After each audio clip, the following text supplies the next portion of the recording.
Good afternoon, team. My name is Sylvester Nzofu, and today we are going to talk about network enumeration, vulnerability scanning, and exploitation for risk management within our organization. Without much ado, I'm going to take you through what is our presentation today, what is our layout of what we will be talking about. And on the layout, we are going to do the introduction, going to look at target enumeration, then we're looking at how do we utilize Nectar, OWASP, and Nessus to look into our vulnerability. Then identification and summary on the Nectar, OWASP, ZAP, CSRF, and XSS. Then we look at possible vulnerabilities, then hypothesis, vulnerability analysis of mapping, then description of application of tools for vulnerability identification, then look at techniques on tracing vulnerability and its root cause, then choice of attack vectors, and then we look at standards associated with vulnerability disclosures. Then finally we look at references. So then under the introduction, we look at cyber threats and attacks. And cyber threats and attacks identification and risk management are important in cybersecurity because they help organizations understand the threats they face and how to respond to them. They also help these organizations to develop strategies to reduce their risks and prevent future incidents. Risk management helps organizations create a culture of security awareness and create policies and procedures that can help protect the organization from cyber threats. Vulnerability analysis and mapping is critical component of security and risk management. By utilizing automated tools such as Nectar, OWASP, and Nessus, manual testing techniques such as code review and penetration testing, and by understanding the legal, ethical, and industry standards associated with vulnerability disclosure, organizations can better protect their systems and applications from potential threats. Then we go to look at the tools. How do we utilize these tools? How do we utilize Nectar, OWASP, and Nessus to be able to scan for vulnerability? And when you look at this after the scanning, you can be able to identify areas of concern. And you see like vulnerability analysis and management, the anti-click jacking X-frame options header. That's one. Then we look at the other one is the XXS protection header is not defined. Then when you look at the other one is X content type option header is not set. You go to the other part and several areas there that we are going to look at exactly what do they mean in vulnerability analysis. Then when we go to the second one is also trying to see what are the vulnerabilities. And when we look here, we see SQL injection. And when you see SQL injection as a vulnerability, then we look at what is the level of risk under that. And you see the risk is high. And then we look at the confidence level, which is medium. And the attack vector is SQL injection. So you look at that, that's a vulnerability, and the level of vulnerability is high, but the level of confidence is is medium. Then you go to the second one and look at this absence of anti-CSRF token. Then we look at then what is the risk level and what is the confidence level, and we see it is risk is medium. Then we look at confidence level, which is low, and the vector is passive 10202 absence of anti-CRS tokens, which causes some level of vulnerability there.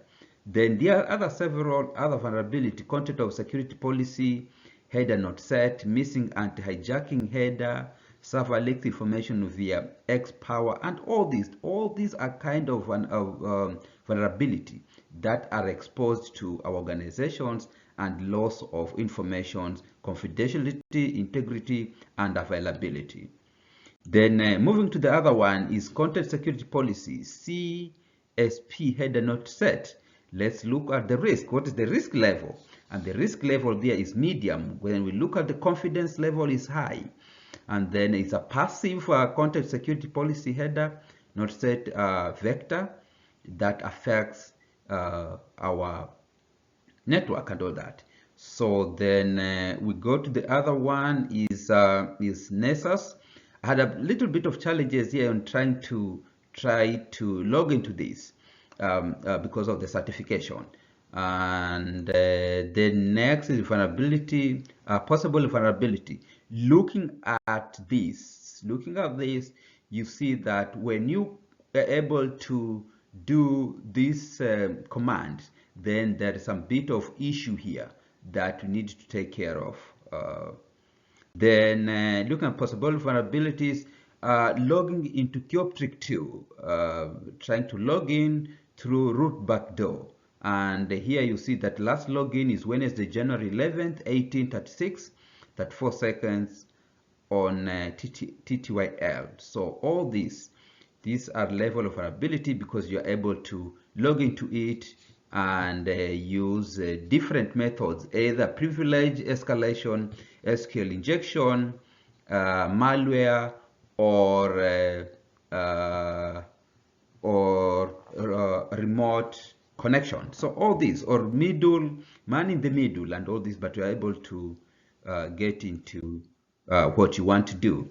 Then you also look at this as another possible vulnerability because you take what's called administration privileges, and you're able to log in. You have the password, able to create your password and log in, and as an admin, and you're able to get as much information as possible.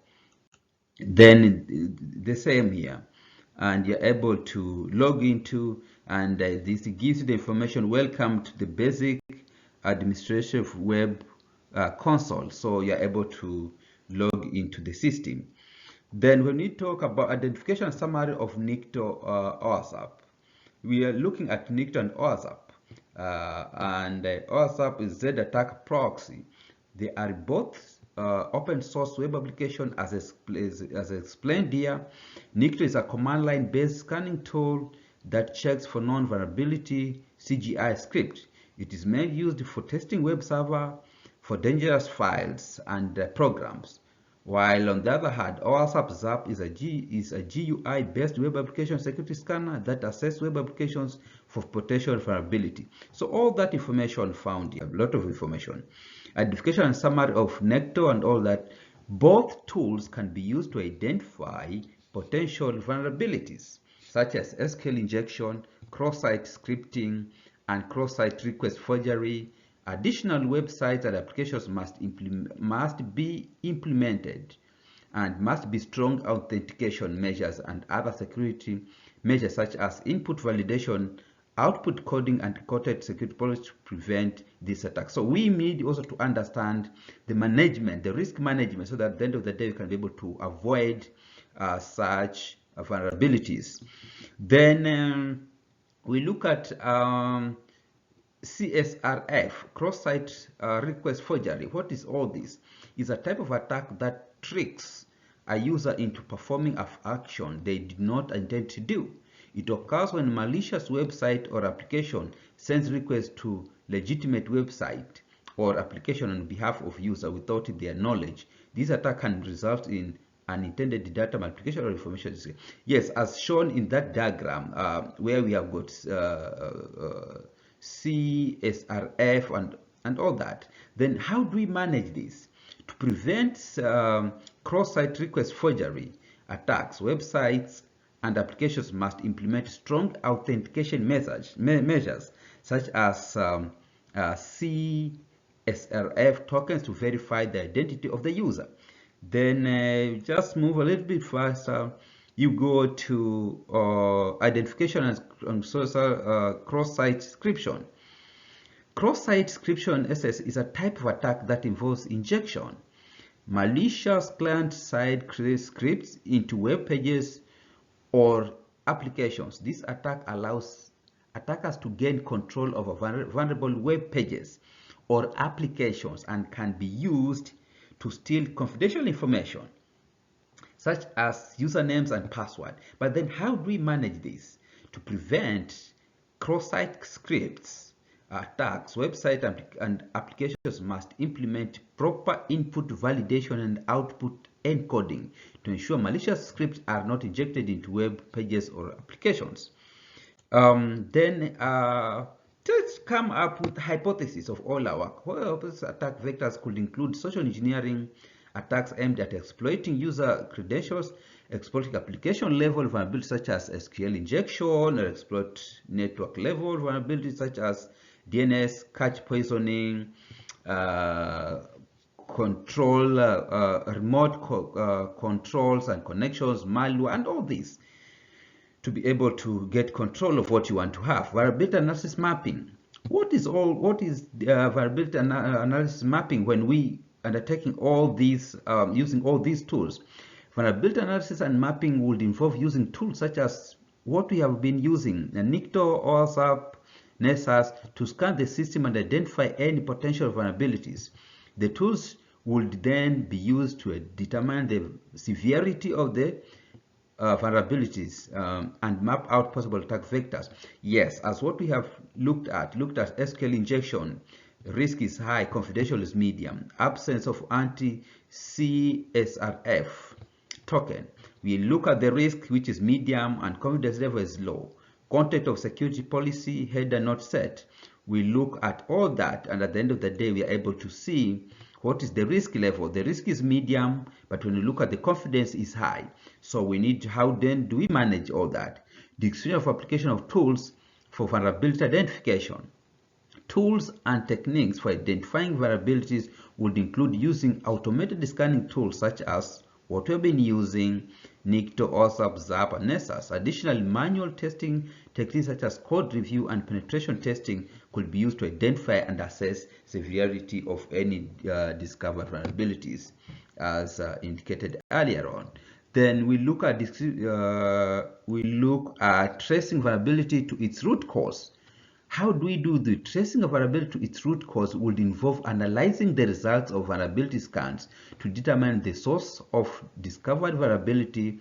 This could include analyzing the system configuration and setting, looking for outdated software, hardwares, or analyzing the system architecture and network segmentation. For an example of what we have been doing, content security policy, header not set. That's a vulnerability. How do we trace that? The content security is an added layer of security that helps to detect and mitigate certain types. So all this explains how do we get into that and be able to understand that vulnerability. Then we look at how, and at the end of the day, how do we manage that? Solution and risk management. Ensure that your web server, application server, load balancer, and it is configured to set the content security policy header and all that. Then we go to the second one, which is anti-clickjacking, X-frame options header not present. What's the root cause of that? Hijacking is trying to see all this, the root cause, and then the risk management. How do we manage that? Then you go to another one, which is XX protection header is not defined in the header. At the end of the day, what's the root cause of that? What does that one mean? And how do we manage such risk as stated here above? Then at the end of the day, what are the choices, the choice that we would influence us to choose the kind of vector, either it's malware attack, password attack, privilege escalation, SQL injection attack, cross-site scripting, remote connection, or man-in-the-middle attack. The target and type of attack determines the attack vector that one may choose to use when hacking into a system. Utilizing vulnerabilities entails taking use of apps or systems flaws in order to maximize the likelihood of success additional attackers vectors like SQL injection and denial of service, and more so are used so that people can be successful in what they want to achieve. Then at the end of the day, we need to disclose standards associated with vulnerability disclosure. How do we do that? The legal, ethical, and interest standards associated with vulnerability disclosure recommend that any discovered vulnerabilities should be disclosed to the public as soon as possible, and with appropriate measures taken to mitigate the risk. This is to ensure that any potential exploits of the vulnerability are minimized and that the affected system is remediated in timely manner to ensure that everything is put into control. Then at the end of the day, ladies and gentlemen, all this information was gathered with the assistance of different areas of references. I've been able to identify all these areas, and in case you need some clarification, you need additional information, I'm able to attach as much references as possible for your references. In case you need any clarification, ladies and gentlemen, hesitate not to get back to me, and I'll be able to provide any clarification, any additional information, so at the end of the day, as an organization, we can be able to move forward with less issues here and there as far as attack and risk is concerned. Otherwise, thank you very much and have a good afternoon. Thank you.